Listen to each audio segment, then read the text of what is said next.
Welcome back to another episode of the Scott McKenna Podcast. It's great to see you all, as always. I feel like recently the podcast has kind of turned into just like a Scott's Thoughts podcast, but I would really love to know your take on kind of what I've been doing recently with the podcast.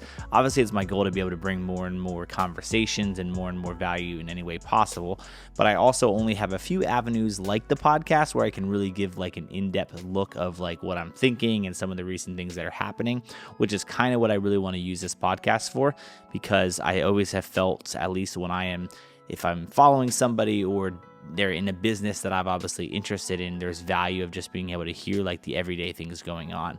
And obviously there's only so much I can do on the YouTube channel, and there's only so much I can do in micro content in various platforms. So I would like to know your thoughts though. If you're listening to this podcast and you've been listening recently, as a lot of them have just been kind of me talking and sharing things, I'd love to know what you think.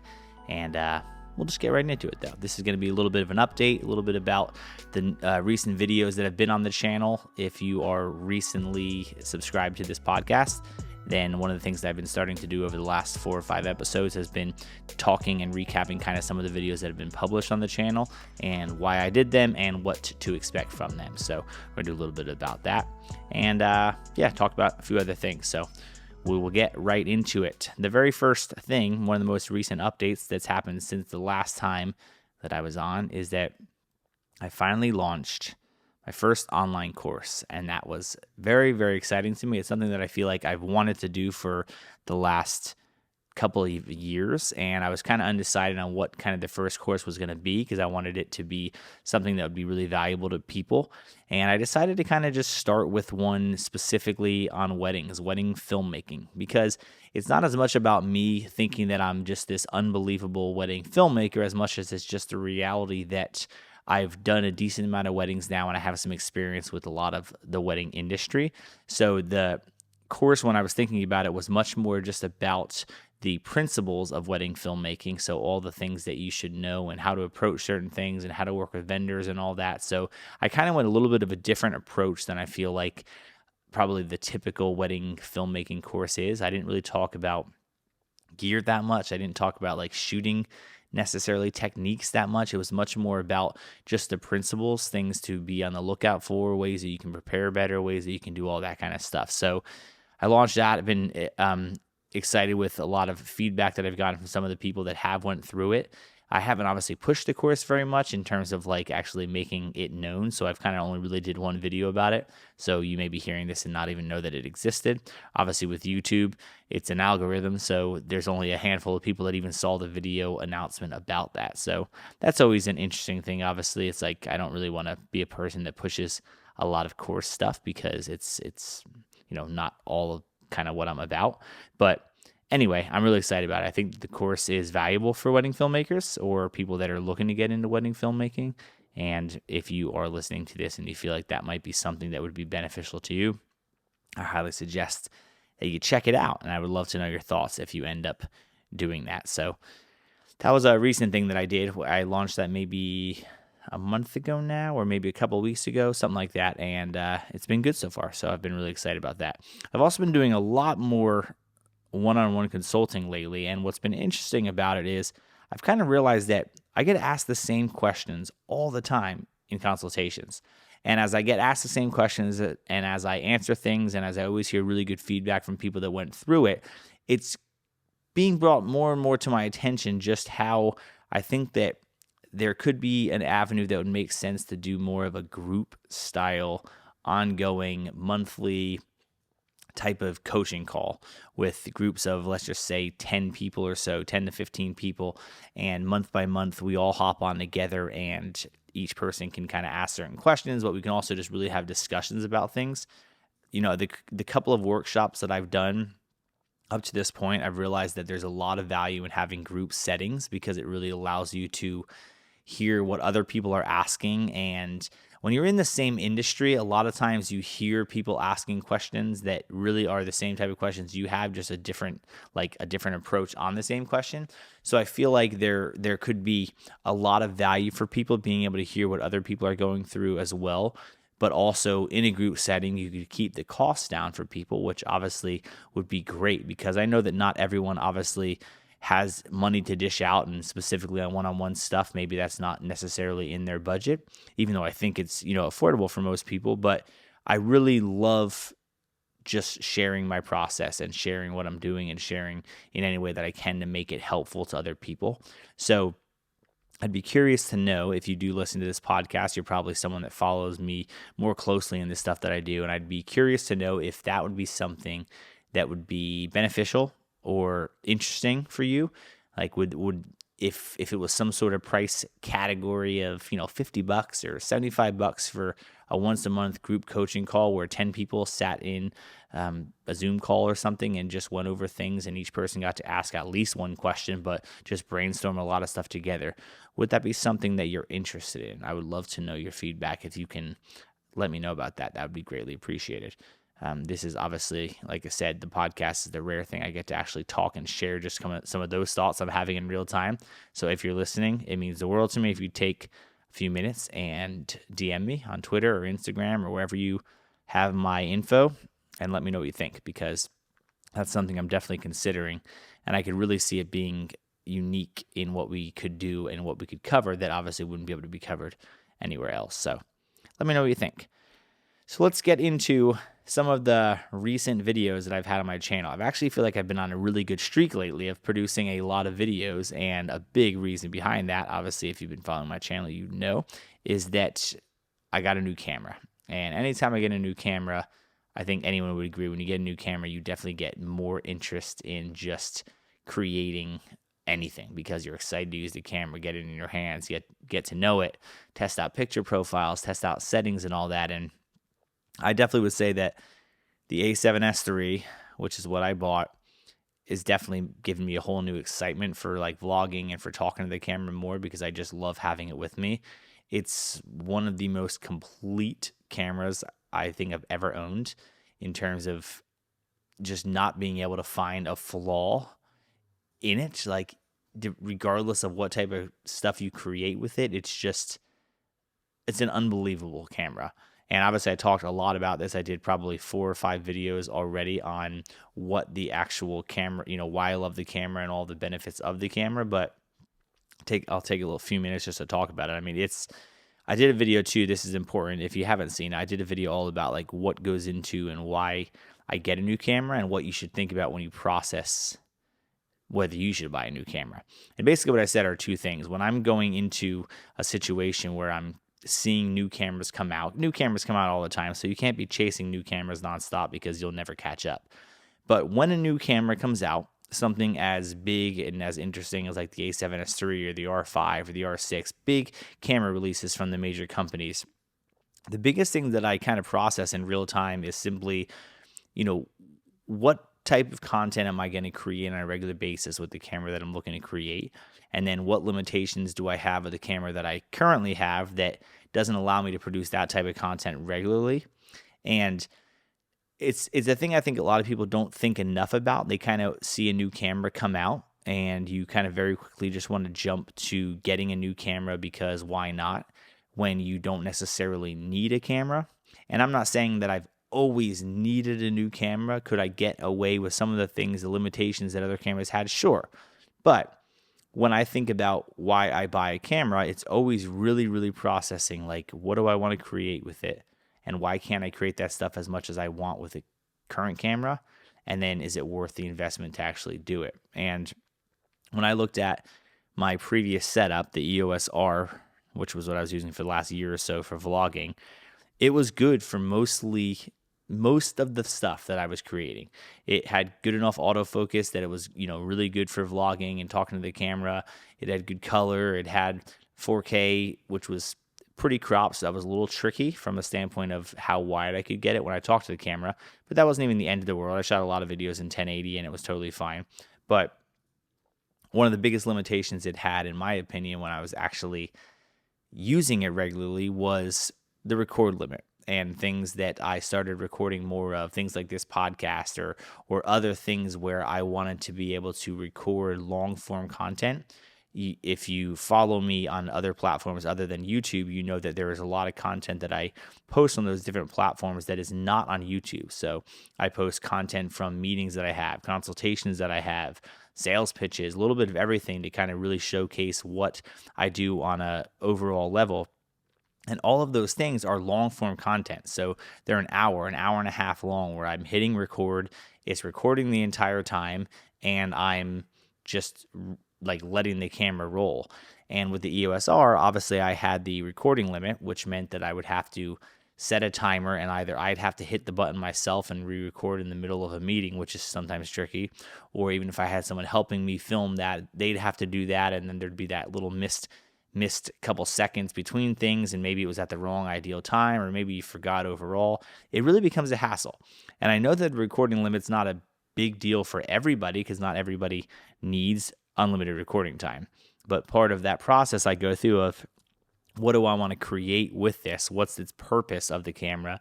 A big purpose of the camera for me was being able to have that camera that could kind of do a little bit of everything I needed. It could record a full long 2-hour meeting for content and not overheat, not run out of battery, not have to worry about multiple files or missing things. And when I looked at the A7S III and saw that the overheating wasn't an issue and I could plug it in with an external power bank for basically unlimited power, I also could just hit record and let it record for an hour and a half and not worry about missing the files. It ended up becoming more and more clear just how perfect the camera actually was for me.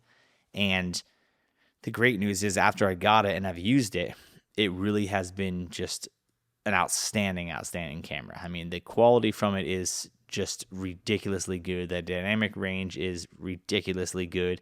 I've had zero issues with overheating whatsoever. The high frame rates are nuts. I mean, I barely use them for the everyday stuff that I create, but having them available, it's been such an impressive camera at that price point. And I say that price point because it's not that $3,500 is cheap by any means, but the main cameras that we use for video production with Scaling Creative are C200s, which are obviously more money than that. And yet there are so many things in the A7S III that I'm like, man, even the A7S III destroys the C200 in certain aspects. That there are parts that I'm like, man, these cameras are so complete. I legit could just buy like 4 of these bodies and they could be all the cameras that we need for everything that we do. Now, there's obviously certain things that I don't know if that would make sense for. So I'm not at the point at all where I'm even considering really getting rid of the C200s because they really are outstanding cameras for what we do because of the really long battery life and the XLR input. So I don't feel like I'm going to get rid of them at all, but I've never had a camera where I could literally get it and be like, this camera kind of would be perfect for anything. Every other camera that has recently come out, the R5, the R6, the EOS R before that, they all had limitations. The R5 still has major ones with overheating and with obviously the non-XLR inputs and all the different pieces in it. There's so many aspects that are still missing in that, but the A7S III is so good. Like, it's so good. And I give Sony a lot of credit because Sony has always been that company that puts crazy impressive specs in cameras and then the camera can't handle it. And I really think that they watched what happened with Canon releasing their cameras and having major news all over the place about overheating, that I just have to wonder if they had a different sensor that was even more impressive, or maybe even the sensor that's in it. Is it capable of even more than they have, but they've actually limited it just so that it doesn't have an overheating issue?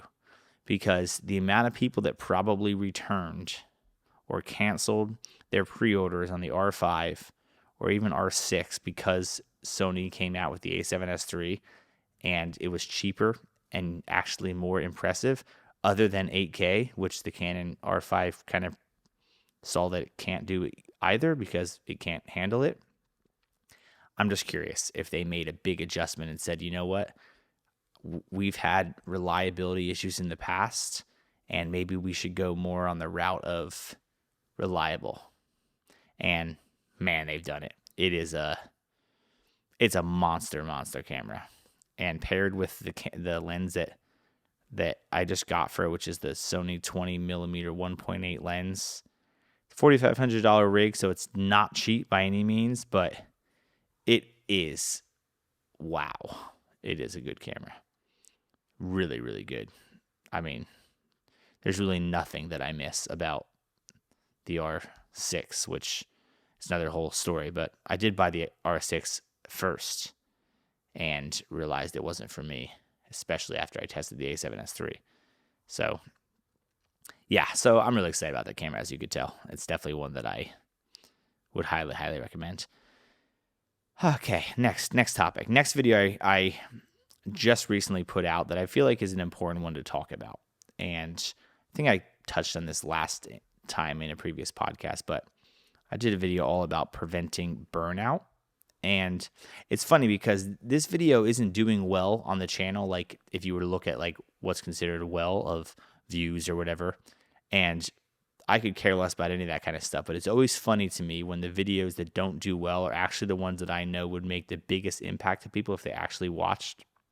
But yet all the videos that people love and watch all the time, specifically ones about cameras all the time, actually matter less in the grand scheme of life and business than most of the videos I put out that don't do well. Like when I put out a video about the importance of a work-life balance, that is more revolutionary and life-changing in terms of how important that is compared to what camera that I use. But all the videos that probably have done the worst on my channel overall have been the ones that I think actually would help people the most. So it's always funny to me though, and I wish there was a way to be able to like let people know that.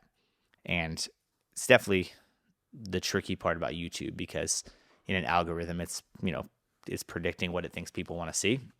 So it doesn't matter how good the video is in terms of value. They don't obviously do it that way. It's kind of just, does it have a good thumbnail? Does it have a good title? Is it clickable? And because I don't really care about any of those kind of things, my channel definitely suffers from not getting a lot of views, probably compared to if I paid a lot of attention to that, but it's just not my style. We'll talk about that in a little bit about why I'm not a YouTuber. But anyway, that whole video is all about how over the last bunch of months, 6 months, maybe 9 months or so, I've just realized that I'm not at all on the side of like actually being burnt out with business, but I 100% have finally realized how possible it is, even when you love what you do, to just get tired of things. And I realized very strongly that I have to do all I can to put things into place that allow me to separate every once in a while from work. The importance and the necessity it is for me to actually take time away to do physical activities or to do something that's not work, and to just think about things and take a walk or ride a bike or do something different that is not work, that I can't think about work, or even if I think about it, I can't like write things down. And even putting my phone down and trying to do things like, just, it's so important for me to get that time away. And so over the last bunch of months, I got into disc golf, and then I got more into real golf again. And then recently I just bought a mountain bike, which some people would see as well. And what I talked about in that video is just the reality that from the outside perspective, you look at it like I change my mind nonstop. And I do, don't get me wrong. I change like my thoughts and ideas all the time. But the real reason that I'm doing it is because I've realized how important it is for me to find hobbies and things that I really enjoy. And I have no problem with picking up a brand new hobby, going all in on it, realizing it's just not for me, and stopping it and being okay with that, because I realize it's more important for me to just continue to do some different things to keep my brain fresh. And I don't really care if that means that I have to sacrifice that maybe it looks like I constantly change things or don't follow through on things, because the reality is the way that I do things is I go all in on them so that I don't have the excuse that what if I would have put a little bit more effort into it? Maybe then I would have enjoyed it. So like when I go to my mountain biking, for example, I just bought a mountain bike. I didn't buy a crazy expensive mountain bike, but I didn't want to like buy the cheapest mountain bike ever, take a bike ride, and because the bike was, complete junk, had a not so good ride, or it was hard to ride, or it just something didn't go well, and then I'm kind of like, oh, that's just not for me. It just was no fun. But what if it was just no fun because I didn't have the right tools to actually even do it? And so I kind of look at things like I'd rather just go full on and then not like it and then move on, rather than having any excuse that it was the gear or whatever that I was using, if that makes any sense. But regardless of that side of the discussion, I've just can't stress enough, if you're a business owner or if you are thinking about building a business, to really maintain hobbies, to maintain doing things that are not work every once in a while, and not getting stuck in the rut of you're so busy that you do those hobbies when you get free time, but that you make the time in your schedule so that you're scheduling the time to actually do things that aren't work. And that sounds kind of counterintuitive, because a lot of people, when you're operating a business, you don't get a lot of free time. And so you naturally are going and going and going and having to do a lot of things. The problem is when you keep doing that and keep doing that and keep doing that, you never find time for you. You never find time to improve who you are, or any aspects of your life. And I'm not even talking about just taking time away from work. It's also like intentional time away from even like family, and like not in a bad way, don't hear that wrong, but I mean me time, working on myself to improve me as an overall human being and as a father and as a husband and as a business owner. That is time that I have to work on my own. Like that is not improved by time that I even necessarily spend with my family, right? I can't give everything I have to my family if I'm not at a place that I'm healthy enough to give all that I have. And so when I talk about preventing burnout and getting away and having hobbies and all that, I mean like literally really focusing on you and only you. So whether that's your health, or whether that's just taking a walk by yourself for 30 minutes or an hour once a week, or whatever you can schedule it into your time, but realizing that it's so important and you need to actually schedule that time and not look at it like, when I get a free moment, I will do that or I will do that.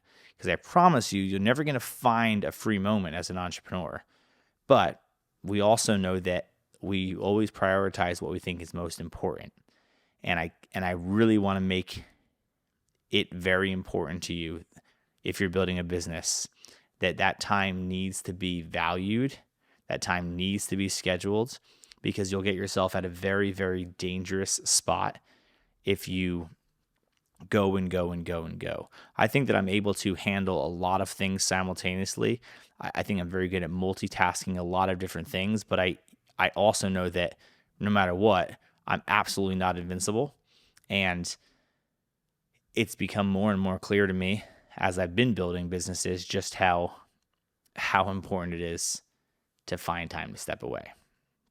So a big takeaway that I hope you can bring from this is, whatever stage you're at, you might be at a stage where you're just barely beginning your journey, and you might be at a stage where you've been building this business for a while and you have multiple employees. Start finding time. Find time right now. Pause this podcast if you need to. Schedule an hour somewhere in your schedule over the next 2-3 days, maybe a week, where you can just sit back. Try to not even listen to music if that distracts you as well, but just sit back, process everything. Think about what you want to be doing 5 years from now, 10 years from now, from a business standpoint, like process that kind of stuff, but then also just take time away and go do something. Pick up a new activity. Go to the driving range if you like golfing. Just do something. Do something that has no ROI at all, because I really think it'll make a big, big difference for you for sure. That's what I've been doing. So I bought a mountain bike. That's part of the, the preventing burnout, but it's also part of just how random I am. I started watching a couple that does vlogging, and they went on this crazy journey across the country in their van, and he decided to bike the Colorado Trail. And because I'm crazy like that, and that kind of stuff gets me excited just thinking about something that large, I was like, I want to do that.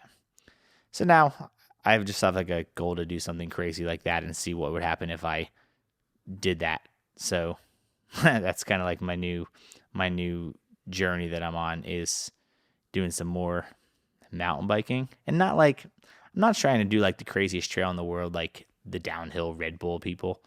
It's more of just exercise, seeing nature. It's relaxing, but it's not as boring as running. I hate running. I don't like working out at home. I don't like working out in a gym. I mean, honestly, I just don't like working out at all. That's the problem. So I feel like if I can find something that is really good for you, it's a really good workout, but it's also just kind of fun. Like when I was young, I used to do a lot of like dirt jumping, like BMX type dirt jumping. So I always liked bikes. So it feels like I'm going to really enjoy this. Now I know how I am. There's a possibility that I could sell everything next week. That's just how I operate. But there's also a possibility that I could ride the Colorado Trail. So, part of following this journey, hopefully, is the anxious excitement of what the heck am I going to do next? That's literally how I live my life too. So if it seems uncertain to you, it's equally uncertain to me. And that's what makes it fun. So yeah, those are some of the recent videos. And then I posted a video just yesterday. It was actually just cut from another podcast, all about not being a YouTuber.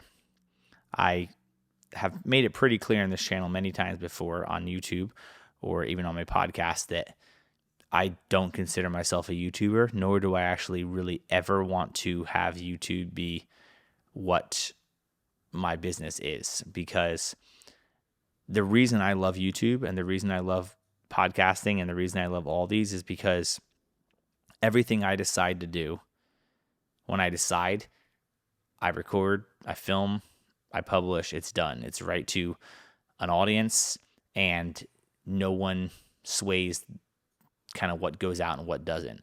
And that's what I love about it. I also love that regardless whether a video does really well or really poorly, it doesn't matter to me because I'm not doing it to make it like my living.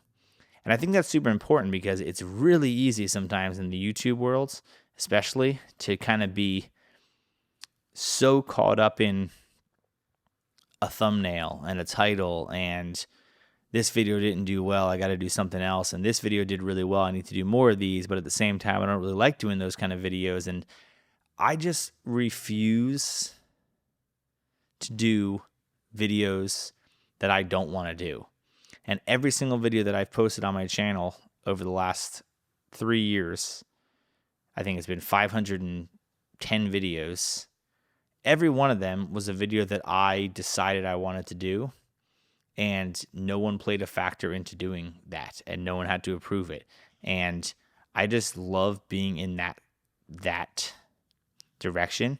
And every time I see people tweet about thumbnails and about this idea or this idea being good, and what do you think of this thumbnail? And I took 4 hours creating this. Like, it just doesn't seem fun at all to me to actually have to be tied down to YouTube and to algorithms and to hoping that people see the videos you worked hard on.